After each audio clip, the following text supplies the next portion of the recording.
Before Ellen, before Kristen Stewart, there was Barbara Stanwyck.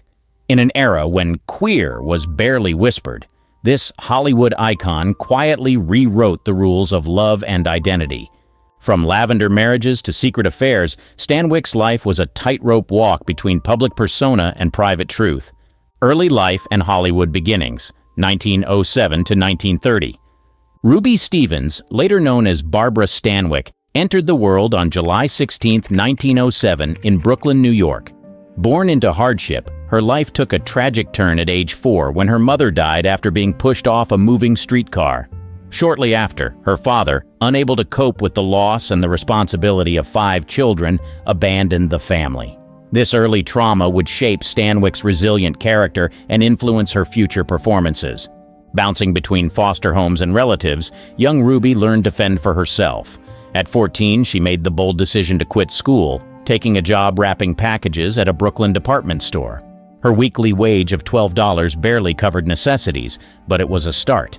Ruby's older sister Mildred, a vaudeville dancer, became her lifeline to a different world. In 1923, at just 16, Ruby stepped into the lively, often risque world of New York's nightclubs and speakeasies as a chorus girl. This environment exposed her to a diverse range of sexualities and lifestyles, far removed from her conservative upbringing. It was during this time that Ruby first encountered same-sex attraction, though details remain scarce. Years later, a close friend from this era, who wished to remain anonymous, hinted to biographer Axel Madsen, "Ruby was curious and open-minded. She didn't let society's rules dictate her heart." Ruby's talent and determination soon caught the eye of impresario Willard Mack. He cast her in her first Broadway play, The Noose, in 1926. It was here that Ruby Stevens transformed into Barbara Stanwyck, adopting her stage name. The play's success launched her career, leading to more prominent roles and eventually catching Hollywood's eye. Stanwyck's film debut came in 1927 with a small part in Broadway Nights. While the silent film didn't make waves, it marked the beginning of a legendary career. In 1929, she starred in her first talking picture, The Locked Door, where her distinctive voice and commanding presence shone through. During this period of professional growth, Stanwyck's personal life also took a significant turn. In 1928, at 21, she married actor Frank Fay.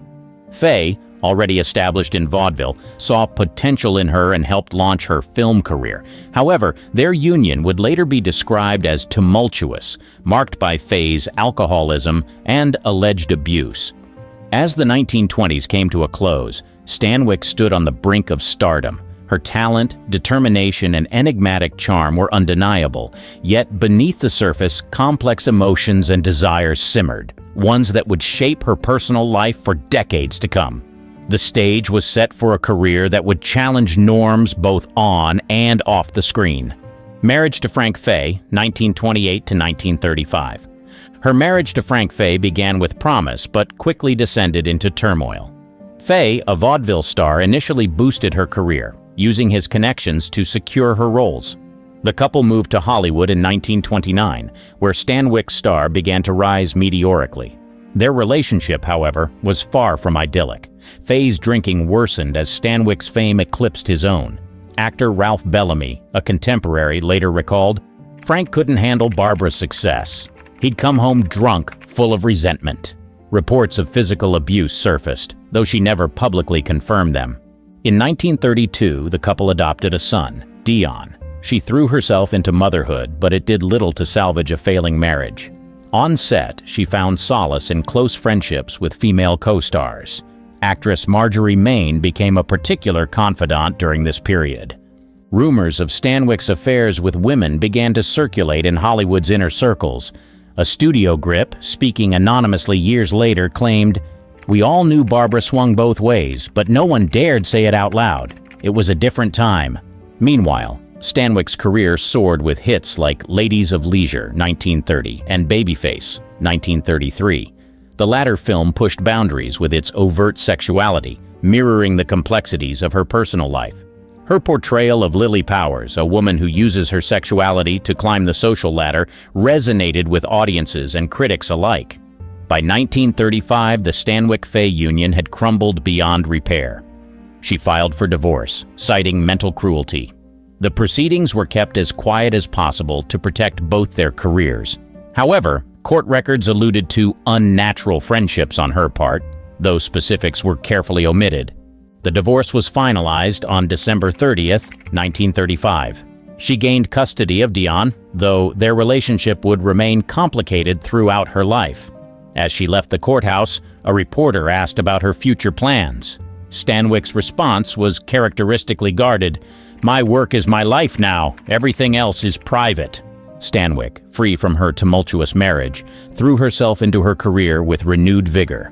The experiences of these years, both painful and liberating, would inform her powerful performances in the decades to come. Rise to Stardom, 1930s.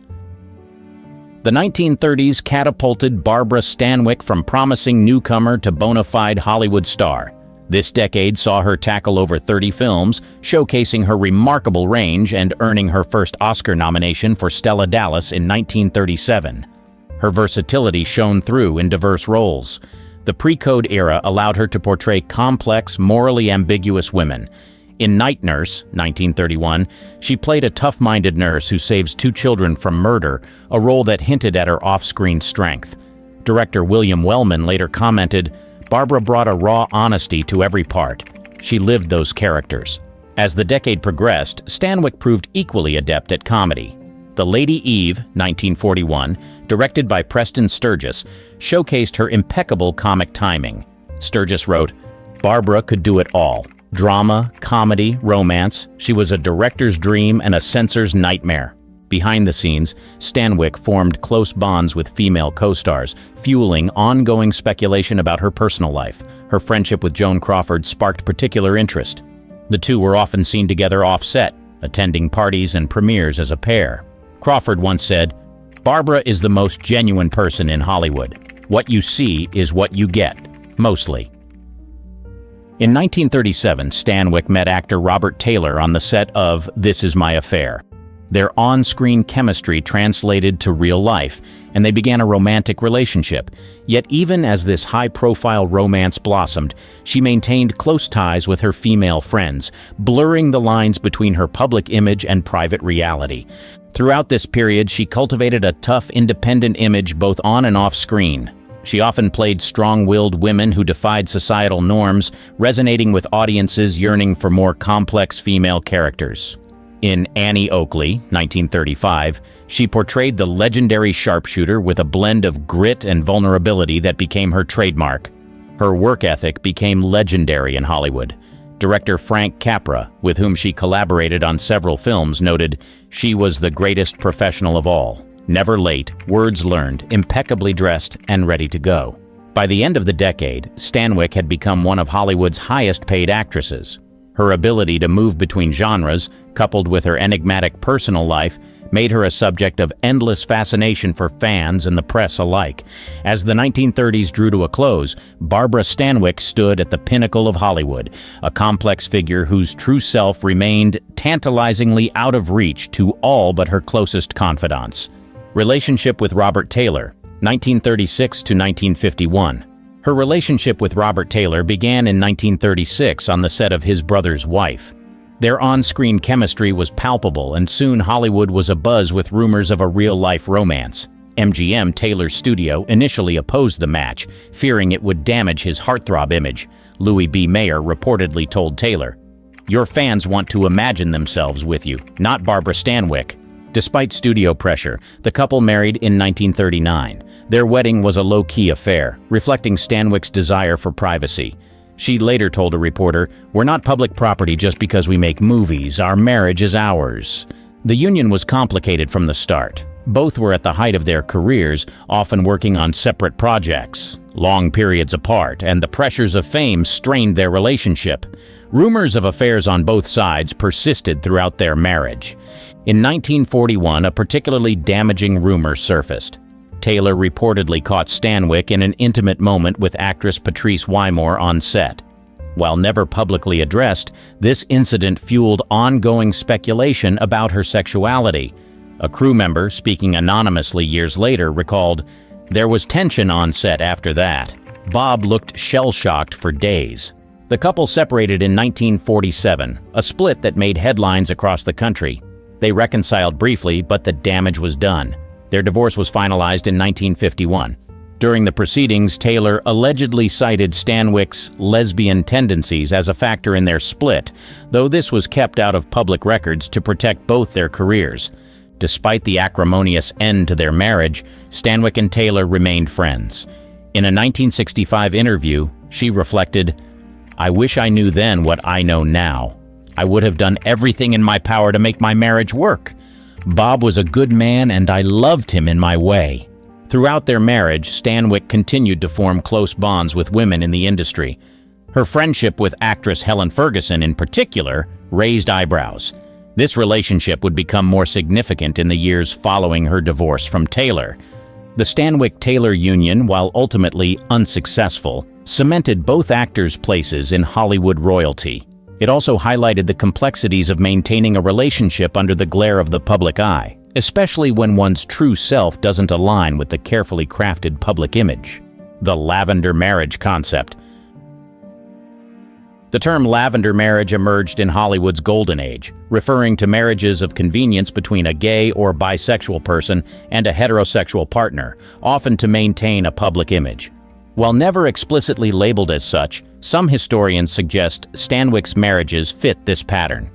In the studio system of the 1930s and 1940s, image was everything. Stars caught in same-sex scandals could see their careers destroyed overnight. Scotty Bowers, a notorious Hollywood fixer of the era, later wrote, "Everyone knew who was gay, but no one talked about it. Marriages were arranged to keep up appearances." Stanwyck's unions with both Frank Fay and Robert Taylor provided cover for her rumored same-sex relationships. However, it's crucial to note that these marriages weren't necessarily shams. She likely had genuine feelings for her husbands, highlighting the complexity of human sexuality and relationships. Other suspected lavender marriages in Hollywood included those of Rock Hudson, Cary Grant, and Katharine Hepburn. Hepburn's long-term relationship with Spencer Tracy, despite both having same-sex partners, is often cited as an example of this practice. Actress Marjorie Main, Stanwyck's close friend, was also rumored to be in a lavender marriage. Main wed Stanley Lefevre Krebs in 1921, separating just 2 months later. They remained legally married until his death in 1935. Main's longtime companion, Spring Byington, lived with her for years, their relationship an open secret in Hollywood circles. The pressure on LGBTQ+ individuals in the entertainment industry was immense. Actor Montgomery Clift once confided to a friend, "If I ever came out, it would be career suicide. These marriages are our shield." Stanwyck herself never publicly commented on the nature of her marriages or sexuality. Her close friend, director William Wellman, later said, "Barbara was private about her personal life. She believed what happened behind closed doors was nobody's business but her own." The concept of lavender marriages highlights the oppressive atmosphere LGBTQ+ individuals faced in mid-20th century America, particularly in the public eye. It also underscores the bravery of those who navigated these waters, maintaining their careers while living authentic lives in private. Close friendship with Helen Ferguson. Helen Ferguson entered Stanwyck's life in 1944, initially hired as her publicist. Their professional relationship quickly blossomed into a deep friendship that would last for decades. Ferguson, a former silent film actress, understood the pressures of Hollywood life and became her confidant and protector. By 1950, following Stanwyck's divorce from Robert Taylor, the two women's bond had strengthened considerably. Ferguson took on an increasingly significant role in managing her career and personal affairs. She negotiated contracts, handled press inquiries, and fiercely guarded her privacy. Their closeness didn't go unnoticed in Hollywood circles. Gossip columnist Hedda Hopper once wrote, "Wherever Barbara goes, Helen isn't far behind. It's Hollywood's most devoted friendship." This devotion was evident in their day-to-day lives. Ferguson often accompanied her to film sets, offering support during challenging scenes. In 1955, Stanwyck and Ferguson made the decision to live together, sharing a Spanish-style mansion in Beverly Hills. This arrangement, unusual for the time, raised eyebrows. The house, featuring separate bedrooms but a shared study, became their sanctuary from the prying eyes of Hollywood. Their domestic life was remarkably harmonious. They shared a love for gardening, spending weekends tending to their expansive rose garden. Friends noted their easy companionship, with director William Wellman remarking, "They move around each other like they're doing a perfectly choreographed dance." Ferguson's influence extended to Stanwyck's career choices. She reportedly encouraged her to take on the role in Clash by Night, 1952, which earned critical acclaim. When Stanwyck was honored with the Screen Actors Guild Life Achievement Award in 1967, it was Ferguson who wrote her acceptance speech.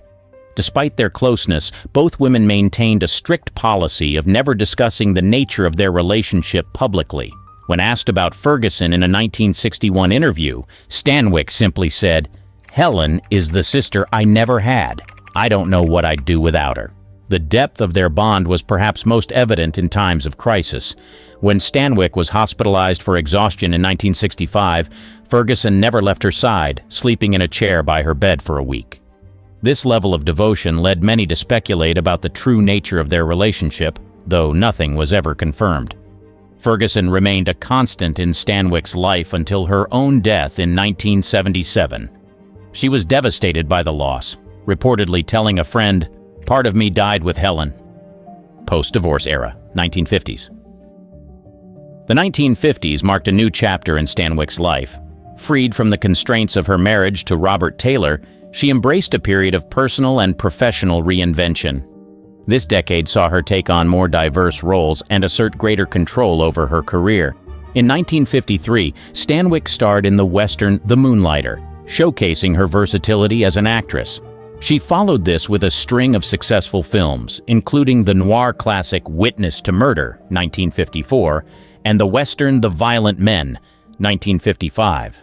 Away from the cameras, Stanwyck's personal life became the subject of intense speculation. Her close friendship with Helen Ferguson raised questions, but she also maintained relationships with men. Actor Robert Wagner, 23 years her junior, was briefly linked to her during this period. Stanwyck's approach to these rumors was one of dignified silence.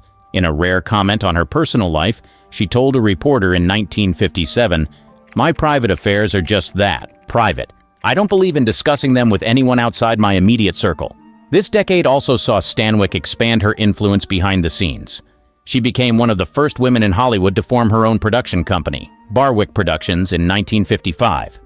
This move gave her unprecedented control over her projects and financial interests. Her fashion choices during this era also fueled discussion. She often favored tailored suits and pants over dresses, a bold choice for women in the 1950s. This androgynous style became part of her iconic image and hinted at her complex personality. In 1957, Stanwyck took on one of her most challenging roles in 40 Guns, playing a tough gun-toting rancher. The film's portrayal of a strong, independent woman resonated with audiences and critics alike, earning praise for her nuanced performance. As the decade drew to a close, she stood as one of Hollywood's most respected and enigmatic figures. Her ability to maintain privacy while living in the public eye was remarkable, leaving fans and historians to speculate about the true nature of her personal life and relationships. Later, career and personal life, 1960s to 1970s. The 1960s saw Stanwyck transition gracefully from film to television. In 1961, she starred in The Barbara Stanwyck Show, winning an Emmy for her performances. This success paved the way for her iconic role in the Western series The Big Valley, 1965 to 1969. During this period, her personal life remained private, but hints of her true self emerged. In a 1967 interview, she remarked, "I've never been afraid to be who I am. Hollywood can be suffocating, but I've always found ways to breathe." Her friendship circle included several women rumored to be part of Hollywood's sewing circle, a coded term for lesbian and bisexual actresses. Among these were Agnes Moorehead and Tallulah Bankhead.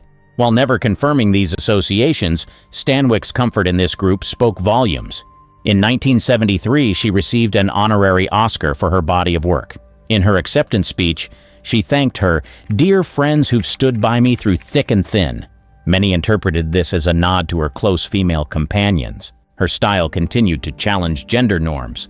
She often wore tailored suits to events, a choice that stood out in an era of feminine fashion. When asked about her style in 1975, she quipped, "I wear what makes me feel like myself."